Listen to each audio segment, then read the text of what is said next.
کچھ عادی بنائیں. ہم یہ نہیں کہہ رہے کہ ہمارے اسلاف جیسے پوری پوری رات عبادتیں کیا کرتے تھے ایسے ہی کریں.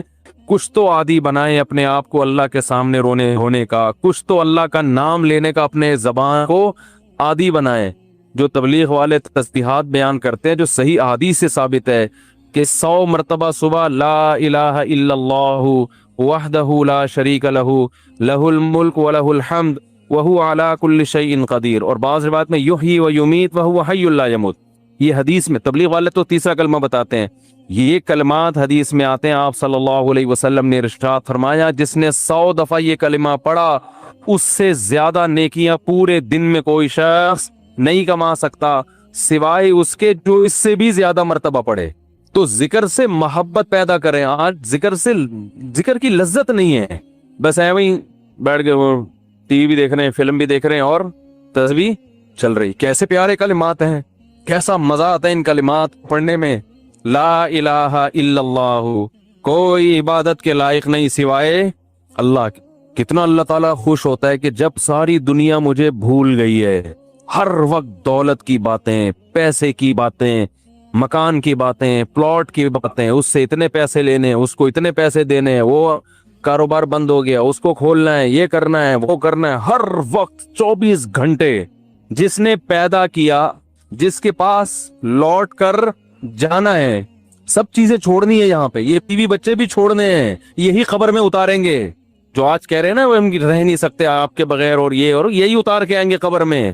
اور اگر کورونا سے مر گئے نا, اللہ بچائے, تو قبر میں بھی نہیں جائیں گے, بولیں گے یہ تو مر گیا, ہمیں نہ مار دے کہیں. دور دور سے دیکھ نہیں رہے کیسے جنازے ہو رہے ہیں. یہ تو انسان کی محبت ہے, یہ تو اوقات ہے انسان کی. تو جس کے پاس لوٹ کر جانا ہے اور جس نے بنایا ہے, هو اعلم بكم اذ انتم اجنۃ فی بطون امہاتکم, اللہ فرماتے ہیں جب تم ماں کے پیٹ میں تیار ہو رہے تھے نا, وہ رب تمہیں اس وقت سے جانتا ہے. اس وقت تو والدین بھی انسان کو نہیں جانتے. کتنا قریبی تعلق, ہر ایک کا تذکرہ زبان سے کرے گا, نہیں کرے گا جو سب سے زیادہ قریب ہے اس کا تذکرہ نہیں کرے گا. اور اگر اللہ کا ذکر کرے گا بھی تو کسی نے کوئی وظیفہ بتایا ہوگا جن بھگانے کے لیے, دکان کھلوانے کے لیے, کاروبار کھلوانے کے لیے, بچی کی شادی نہیں ہو رہی, اپنی نہیں ہو رہی ہے تو پچھتا رہا ہے اس کو بھگانے کے لیے, ہو گئی ہے تو بچے نہیں پیدا ہو رہے, ہو گئے تو وہ چترول لگا رہے ہیں ان کو سیدھا کرنے کے لیے, اللہ کو خوش کرنے کے لیے, اللہ کی محبت میں اللہ کا نام لذت سے لینے کے لیے کہ مجھے بس اس سے محبت ہے, اس کا نام لینے میں مجھے مزہ آتا ہے. اس نیت سے ذکر کرنے والے مارکیٹ میں بہت شارٹ ملیں گے آپ کو, بہت کم لوگ ملیں گے. کوئی بیٹھا ہو نا صبح اللہ اللہ کر رہا ہو, کیوں کر رہے ہو؟ وہ جی فلاں پیر صاحب نے بتایا تھا, وہ فلاں پیر صاحب نے کہا تھا یہ کرو گے تو یہ والا کام ہو جائے گا. او بھائی اللہ نے پیدا کیا ہے, جیسے دنیا کا تذکرہ کرتے ہو بغیر ضرورت کے کرتے ہو نا. خواتین جب آپس میں ملتی ہیں دوسرے کا لباس دیکھتی ہیں, بہن کہاں سے خریدا, کتنے کا خریدا, ضرورت ہوتی ہے, حالانکہ جیب میں ایک پیسہ بھی نہیں ہوتا خریدنے کا. لیکن محبت جس چیز سے ہوتی ہے اس کا تذکرہ کرنے میں انسان کو بولو نا بھائی مزہ آتا ہے. مرد جب آپس میں بیٹھتے ہیں تنخواہ پوچھ رہے ہوتے ہیں, کیسا چل رہا ہے بزنس, کیا ہو رہا ہے, کتنا پروفٹ ہوا. جس چیز سے محبت ہے انسان کو اس کا نام لینے میں مزہ آتا ہے. یہ مزہ اللہ کا نام لینے میں بھی پیدا کر لیا جائے اپنے دل میں تو وہی کیفیت ہوگی کہ دم رکا سمجھو اگر دم بھر بھی یہ ساغر رکا. میرا دور زندگی ہے جو دور جام ہے. حضرت فرمایا کرتے تھے, ہمارے حضرت جب بیان کرتے نا اور اللہ کی محبت میں کبھی کوئی شعر سنا دیا تو پورا موضوع ان کا چینج ہو جاتا تھا. جیسے میں شادیوں پہ آتا ہوں نا اگر, تو پورا موضوع میرا کیا ہو جاتا ہے, ارے جہنم کی بات چل رہی ہو, وہاں کی ہولناکیاں چل رہی ہوں, سانپ بچھو, اور کسی نے شادی کی بات کر لی تو ہمارا پورا ٹاپک چینج ہو جاتا ہے نا. تو ہمارے حضرت کا جب بیان ہوتا تھا کہیں سے اللہ کی محبت کا کوئی تذکرہ آ گیا, اللہ کی نعمتوں کا, پورا بیان چینج. اور پھر حضرت فرماتے تھے کہ کچھ نہ, پھر یہ شعر پڑھتے تھے, کچھ نہ رستے کا پتہ ہم کو نہ منزل کی خبر, کچھ نہ رستے کا پتہ ہم کو نہ منزل کی خبر, جا رہے ہیں جس طرف ہم کو لیے جاتا ہے دل. یعنی ہمیں نہیں پتا اب ہم نے کہاں جانا ہے, اب تو ہمیں دل لے کے جدھر جا رہے ہیں ہم وہاں چل رہے ہیں, دل گھسیٹ رہے ہیں. تو اللہ کی محبت میں یہ حال کہ اب دل جہاں لے کے جائے گا وہاں, تو دل تو یہی کہہ رہا تھا بس اللہ کا تذکرہ کرو بیٹھ کے, تو اسی طرح یاد رکھیں یہ جو اہلُلّہ جو دعا مانگتے ہیں یہ دنیا داروں کی عادت ہوتی ہے، دعا مانگ رہے ہیں قبول نہیں ہو رہی، ہم تو کام ہی نہیں بن رہا، 20 سال سے شادی کر رہے ہیں شادی نہیں ہو رہی، 20 سال سے کاروبار کی دعا مانگ رہے ہیں، کاروبار نہیں مل رہا، 25 سال سے یہ دعا مانگ رہے ہیں، یہ نہیں ہو رہی۔ یہ دنیا داروں کی عادت ہے۔ اہلُلّہ کہتے ہیں دعا مانگنے کی توفیق مل رہی ہے، بس اس سے بڑی کوئی نعمت نہیں ہے، کچھ نہ ملے ہمیں۔ حضرت عمر رضی اللہ تعالیٰ عنہ کا قول ہے نا کہ مجھے اس سے غرض نہیں ہے کہ میری دعائیں قبول ہو رہی ہیں کہ نہیں ہو رہی، مجھے اس کی فکر ہوتی ہے کہ دعا مانگنے کی توفیق مل رہی ہے کہ نہیں مل رہی۔ اگر اللہ اپنے سامنے ہاتھ اٹھا کر دعا مانگنے کی توفیق دے رہا ہے، یہ اتنی بڑی نعمت ہے کہ اس نعمت کے بعد مزید ہمیں کچھ نہیں چاہیے۔ بھائی اللہ توفیق دے میرے سامنے ہاتھ اٹھا کے مانگو، تو یہ ہر ایک کو تھوڑی ملتی ہے توفیق۔ آج دنیا میں دعائیں مانگنے والے سب سے کم ہیں، سب سے کم۔ ایک تو مانگتے نہیں، اوپر سے مانگتے ہیں تو ایسے بد دلی کے ساتھ کہ وہ دل ہی نہیں لگ رہا ہوتا ان کا، اور پھر 2-4 دفعہ مانگے بولے قبول، جا کے دیکھیں قبول ہوئی ہے کہ نہیں ہوئی ہے۔ رزق مانگے کہ اللہ مجھے اس کے حلال کشاد عطا فرما، اس کے بعد بٹوہ نکال کے چیک کر رہے ہوں یار کچھ بھی نہیں آیا، ویسے کہ ویسے ہی ہے۔ کاروبار لاک ڈاؤن کی وجہ سے ٹھپ ہوا ہے، بزنس کا بیڑا غرق ہوا ہے۔ تو بھائی جو اہلُلّہ ہیں وہ کہتے ہیں دیکھو جتنا تعلق دعا کے وقت انسان کا اللہ کے ساتھ ہوتا ہے نا، اتنا کسی اور چیز میں نہیں ہوتا۔ براہ راست اللہ سے اپنی زبان میں مانگ رہا ہے۔ بھائی ذکر میں تو کم از کم اتنا ہوتا ہے کہ ترجمہ نہیں آتا تو پتہ ہی نہیں ہوتا کیا پڑھ رہا ہوں میں، لیکن جب دعا مانگ رہا ہوتا ہے تو براہ راست اللہ سے تعلق، یہ تو بہت گہرا تعلق ہے۔ تو دعاؤں میں جان ختم، دعاؤں میں لذت، بولو نا بھائی ختم۔ جب اللہ سے تعلق ہی کمزور پڑتا چلا جائے گا تو بھائی پھر جو اللہ کو خوش کرنے کے لیے جو اعمال اللہ نے بتائیں وہ کہاں سے پورے ہوں گے، وہ تو ہو ہی نہیں سکتے پورے۔ تو اس لیے ذکر اللہ کو ہلکا نہیں سمجھنا چاہیے۔ میں وہ ترجمہ بتا رہا تھا کہ چوتھے کلمے کا لا الہ الا اللہ، کوئی عبادت کے لائق نہیں سوائے اس اللہ کے، لہ الملک، اسی کے لیے بادشاہی ہے، وَلَهُ الْحَمْدُ، تعریف صرف اسی کے لیے۔ یہ جو کہتے ہیں فلاں بھی اچھا، فلاں پیسہ اچھا، فلاں کی گاڑی اچھی، فلاں کی بلڈنگ اچھی، فلاں کا پلاٹ اچھا، بحریہ ٹاؤن کا مکان اچھا، اسلام آباد کی رہائش اچھی، تو لہ الحمد، اے اللہ تعریف کے قابل صرف کون ہے تو، باقی سب مٹی فنا ہونے والی چیزیں۔ او بھائی بحریہ ٹاؤن کا جو مالک ہے کل وہ بھی قبر میں اترے گا، ہم اور آپ کس کھیت مولی ہیں؟ 2-4 بنگلے بن گئے بحریہ ٹاؤن میں، 8-10 پلاٹ ہو گئے، وہ آدمی تمیز سے بات کرنا ہی چھوڑ دیتا ہے۔ بات میں بتا رہا ہوں بحریہ ٹاؤن میں رشتہ لینے بھیجے گا، بحریہ ٹاؤن میں تھاٹ، تو رشتہ لینے بھیجنے کی پھر ضرورت نیٹ پہ ڈال دے، ٹھیک ہے نا؟ ایسا ہی ہے نا، رشتے خود آئیں گے، دھکے دے دے کے آئیں گے، ہٹو بھائی۔ آپ کے لیے وہ جو لوگ مجھے کہہ رہے تھے رشتہ تلاش کر رہے ہیں مل نہیں رہا، میں کہہ رہا ہوں تمہاری جیب میں کچھ ہے ہی نہیں تو رشتہ کہاں ملے گا؟ کہہ رہے ہیں استخارہ بھی نکال لیا پھر بھی نہیں مل رہا۔ استخارہ نہیں نکالو، پیسے نکالو، پیسے نکالو گے تو رشتہ ملے گا، اور اگر پیسے نہیں ہے تو پیغام بھیجو، صبر کرو، اگر کوئی قبول کرے ٹھیک ہے، نہیں کرے تو صبر کرو۔ دنیا مسافر خانہ ہے بھائی، 4 شادیاں کرنی ہیں، لیکن جو جس چیز کی چاہت ہے ضروری تھوڑی کہ وہ پوری بھی ہو جائیں۔ کوشش کرنے کا میں مشورہ دیتا ہوں، شادی ہو بھی جائے گی اس کی کوئی گارنٹی نہیں ہے، اور ہو کے نبھا بھی پائیں گے اس کی بھی کوئی گارنٹی نہیں ہے۔ اب لیلۃ القدر میں شادی پھر شروع ہو گئی، تو مسائل یہی چل رہے ہیں نا۔ تو اللہ کا کیا فرمایا کہ لہ الملک ولہ الحمد، اے اللہ تیرے لیے ہی بادشاہی اور اسی کے لیے حمد، یحیی و یمیت، اتنا زبردست قدرت والا کہ جس کو چاہتا ہے زندگی دیتا ہے اور جس کو چاہتا ہے مار دیتا ہے۔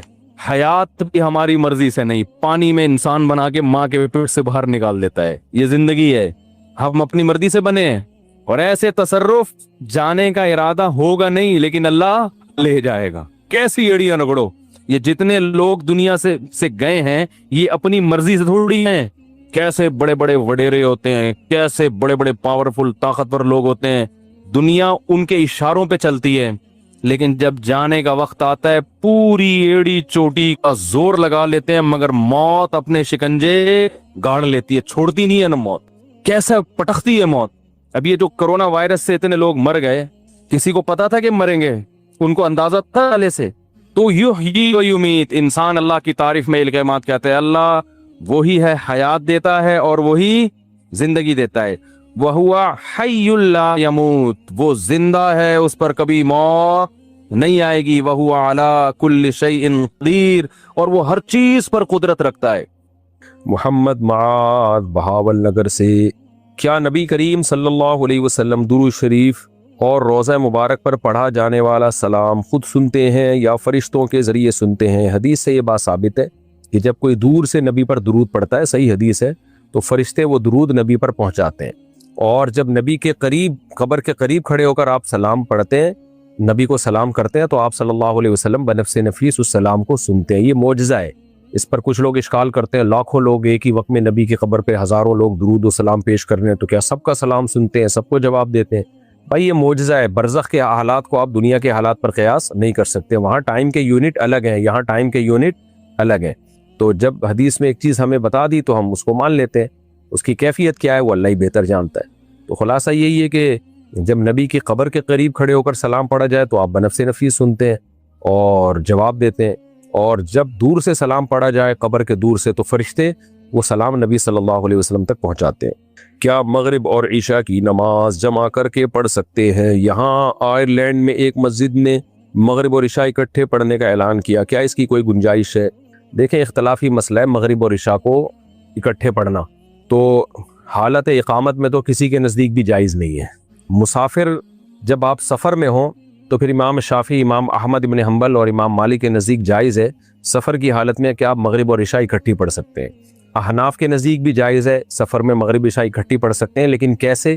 مغرب کو آپ نے ڈیلے کرنا ہے، جیسے کہ بخاری کی حدیث ہے اس بارے میں انشاءاللہ ایک بہت جلد ایک کلپ بھی ریکارڈ کروانے والا ہوں، پورے ریفرنسز کے ساتھ اس مسئلے کو مدلل بیان کروں گا کہ مغرب کو آپ نے ڈیلے کیا عشاء کے قریب، عشاء کا وقت داخل ہونے سے پہلے آپ نے مغرب پڑھ لی، تھوڑا سا آپ ٹھہرے اور پھر عشاء کا وقت داخل ہوتے ہی آپ نے عشاء پڑھ لی، تو یہ جائز ہے۔ اور یہ صرف سفر میں جائز نہیں ہے حناف کے نزدیک، حضر میں بھی جب کوئی ضرورت ہو تو اس طرح کر سکتے، جیسے بیمار آدمی ہے اس کے لیے بار بار وضو کرنا مشکل ہے، تو وہ اس طرح سے ظہر عصر کو بھی جمع کر سکتا ہے اور مغرب عشاء کو بھی۔ تو اس بارے میں احناف کا جو موقف ہے دلائل کی دنیا میں بہت مضبوط ہے۔ عبداللہ بن مسعود رضی اللہ تعالیٰ عنہ کی بخاری کی حدیث ہے کہ نبی نے کبھی بھی دو نمازوں کو اکٹھا نہیں پڑھا ہے سوائے حج کے موقع کے۔ تو حج میں جو ہے نا وہ تو ظہر کے ساتھ ہی عصر اور مغرب کو مزدلفہ میں عشاء کے وقت میں ہی پڑھنا ہے، اس کے علاوہ عبداللہ بن مسعود کہتے ہیں کبھی بھی دو نمازیں آپ نے اکٹھی نہیں پڑھی ہے۔ تو مطلب یہی ہے کہ اکٹھی ایسے کہ ظہر کو عصر کے وقت کے اندر لے گئے ہوں یا عصر کو ظہر کے ساتھ پڑھ لیا ہو ظہر کے وقت میں ہی، اس طرح اکٹھی نہیں پڑھی ہیں۔ اور عبداللہ بن مسعود رضی اللہ تعالیٰ عنہ نے نمازیں اکٹھی پڑھنے کی حدیث بھی بیان کی ہے، تو ایک طرف عبداللہ بن مسعود کہہ رہے ہیں کہ اکٹھی نہیں پڑھی، ایک دفعہ کہہ رہے ہیں کہ پڑھی ہے، تو ظاہر ہے نہیں پڑھی کا مطلب یہ کہ ایسی اکٹھی کہ ظہر کو عصر کے وقت تک لے گئے، یعنی وقت کے اندر داخل کر دیا، یا عصر کو ظہر کے ساتھ پڑھ لیا، ایسا نہیں اکٹھی کی۔ ہاں ایسے اکٹھی کی ہیں کہ ظہر کو ڈیلے کیا، عصر کے قریب لے گئے اور ظہر کے ساتھ عصر، یعنی ظہر آخری وقت میں پڑھی اور پھر عصر کا وقت داخل ہوتے ہوئے عصر پڑھ لی، اور مغرب کو عشاء کے قریب لے گئے اور مغرب پڑھی، تھوڑی دیر ٹھہر کے فوراً عشاء پڑھ لی۔ تو بخاری کی حدیث سے اس کی تائید بھی ہوتی ہے، بعد میں باقاعدہ میں انشاءاللہ پورے ریفرنسز کے ساتھ یہ اس پہ میں ریکارڈ کروا دوں گا انشاءاللہ۔ مفتی صاحب ہم نے سنا ہے کہ آپ مماتی ہیں۔ بھائی میں نبی صلی اللہ علیہ وسلم کی قبر مبارک میں حیات کا قائل ہوں، برزخی حیات ہے، بہت طاقتور ہے، اور اس حیات کا آپ کے جسد اطہر سے گہرا تعلق ہے، بہت قوی نوعیت کا تعلق ہے، اور اس طاقتور تعلق کی وجہ سے ہمارے بعض اکابر نے اس کو دنیاوی حیات سے تعبیر کیا ہے، لیکن حقیقت میں ہے وہ برزخی ہی حیات، اور یہی ہمارے علماء دیوبند کا عقیدہ ہے، اور یہی المہند المفند میں لکھا ہوا ہے۔ تو اس کو جو دنیاوی حیات سے تعبیر کیا گیا ہے وہ مجازن تعبیر کیا گیا ہے، یہی ہمارے اکابر کا عقیدہ ہے، ورنہ اصل میں وہ برزخی حیات ہے، لیکن اس کا اس جسد اطہر سے گہرا تعلق ہے۔ دنیا کے لحاظ سے آپ دنیا سے جا چکے ہیں، پردہ فرما چکے ہیں دنیا سے، اب اس تعبیر کو آپ حیاتی کہیں مماتی کہیں وہ آپ کی مرضی ہے، لیکن وہی عقیدہ ہے جو المہند المفند کا ہے، اور وہی میرا عقیدہ ہے جو اکابر علماء دیوبند کا ہے، وہی عقیدہ، اور وہ یہی ہے جو میں نے آپ کے سامنے ایکسپلین کیا کہ برزخی حیات ہے، بہت طاقتور ہے، اور اس برزخی حیات کا اس جسد اطہر سے تعلق ہے۔ کس نوعیت کا تعلق ہے یہ ہمیں معلوم نہیں ہے، کیونکہ اللہ نے قرآن مجید میں کہہ دیا شہداء کے بارے میں کہ وَلَٰكِن لَا تَشْعُرُونَ، وہ زندہ ہیں مگر تمہیں اس کا شعور نہیں ہے۔ تو انبیاء کی حیات تو شہداء سے بھی زیادہ پاورفل ہوتی ہے، وہ اور زیادہ طاقت کے ساتھ زندہ ہوتے ہیں، لیکن اس زندگی کو زیادہ ایکسپلین کرنا ہمارے لیے پاسبل نہیں ہے۔ وَلَٰكِن لَا تَشْعُرُونَ، تو اس سے آگے ہمیں اس میں بڑھنا نہیں چاہیے۔ میری بیٹی جب بھی قبرستان سے گزرتی ہے تو بیمار ہو جاتی ہے، یہاں تک کہ پانی بھی ہضم نہیں کر پاتی، میں کیا کروں؟ دیکھیں بعض دفعہ نا بچے کے لاشعور میں خوف بیٹھ جاتا ہے، یہ ہوتا ہے، یہ جتنی بھی خوف والی بیماریاں ہیں نا ان کی بنیاد بچپن میں ہی پڑتی ہے، جو بڑے ہو کر پھر قائم رہتی ہے۔ بعض دفعہ بچے اس مجلس میں ایسی مجلس میں بیٹھ رہے ہوتے ہیں، وہاں موت کا بہت تذکرہ ہوتا ہے، مردوں کا، چڑیلوں کا، جنوں کا، بھوت کا، تو بچے کے لاشعور میں خوف بیٹھ جاتا ہے تو وہ قبرستان سے گزر نہیں پاتا۔ حقیقت یہ ہے کہ میں اپنے بچپن میں یہ بھگت چکا ہوں۔ ہم اسکول میں کلاس فیلوز تھے، جو کچھ دوست ہیں نا، ہمیں مردے اور یہ باتیں جن چڑیل کا کر کے بہت ڈراتے تھے۔ تو مجھے یاد ہے مجھ میں اتنا خوف بیٹھ گیا تھا 9-10 سال کی عمر میں کہ میں کسی مردہ کو نہیں دیکھ سکتا تھا اور میں قبرستان سے گزر نہیں سکتا تھا، میری حالت خراب ہونا شروع ہو جاتی تھی۔ لیکن اللہ نے مجھے توفیق دی، میں نے خود اس کا علاج کیا۔ مجھے بچپن میں ہی اندازہ ہو گیا تھا کہ یہ ایب نارملٹی کی طرف میں جا رہا ہوں، تو میں نے کیا کیا، اس موضوع پہ سوچنا چھوڑ دیا، کچھ وقت کے لیے قبرستان سے گزرنا چھوڑ دیا، میتوں کو، مردوں کو دیکھنا چھوڑ دیا۔ تو آہستہ آہستہ وہ سب کچھ بالکل دماغ سے جو ہے وہ نکل گیا اور میں نارمل ہو گیا۔ اللہ کا شکر ہے، مجھے قبرستان جانے سے کچھ نہیں ہوتا، مردے بھی بہت دیکھے ہم نے تو۔ لیکن یہ بچپن میں جو ہے نا بچوں کو ڈرانا، جن چڑیل بھوت، آج کل مائیں ایسا کر رہی ہوتی ہیں، جن بابا آئے گا بہو بہو کر کے ان کو ڈرا رہی ہوتی ہیں، بہت ڈینجرس ہے یہ۔ بچوں کو راتوں میں بہادر بنائے، بولے کچھ نہیں ہے، کوئی جن چڑیل بھوت نہیں ہے، چل نکل، شاباش جا یہ دکان سے فلاں چیز لے کر آ، رات کو نگرانی بھی کریں، کوئی چور ڈاکو نہ اچک لے اس کو۔ تو بچوں کو بہادر بنانا چاہیے۔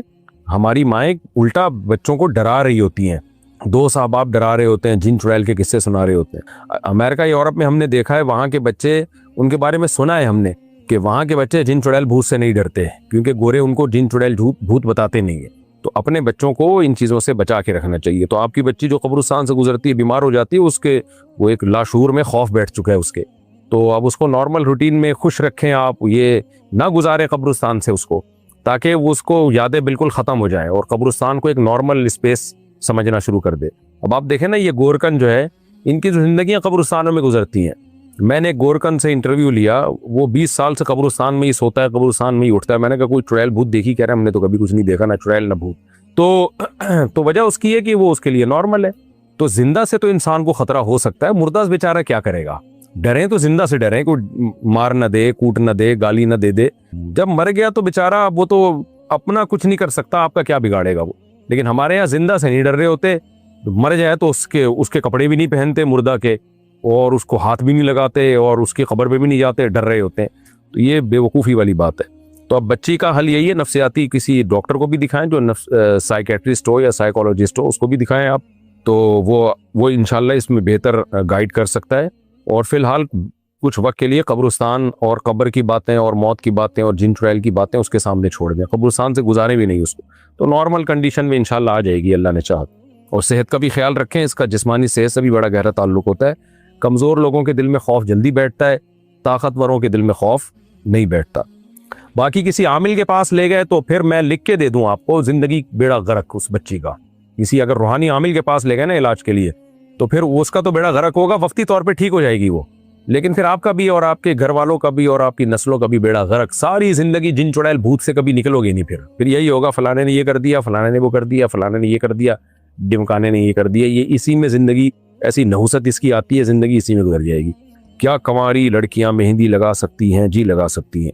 میرا دوست ماضی میں کی گئی چوریوں اور فراڈ کی رقم صدقہ کرنا چاہتا ہے، سبحان اللہ۔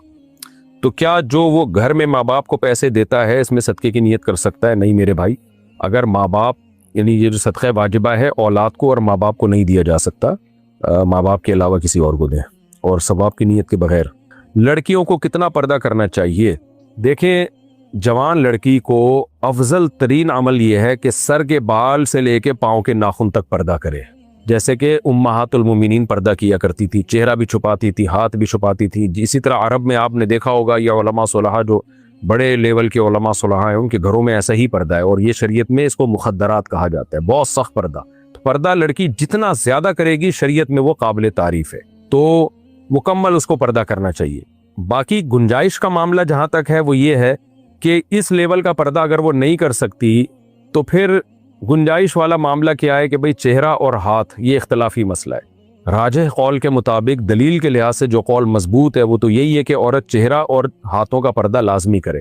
لیکن جیسے اب کوئی بالکل ہی ایکٹریسز ہوتی ہیں، بالکل ہی بے پردہ عورتیں ہوتی ہیں، وہ دین کی طرف آنا چاہتی ہیں، تو وہ ایک دم اس ایکسٹریم لیول پہ نہیں جا سکتی، تو ان کو گنجائش دی جا سکتی ہے کہ چلو بھائی اس میں اختلاف ہے چہرے اور ہاتھ کے پردے میں، تو مجبوری میں آپ چہرہ اور ہاتھ کھول سکتی ہیں۔ لیکن ہماری رائے میں یہ دلیل کے لحاظ سے کمزور قول ہے، اس پہ فتویٰ نہیں ہے۔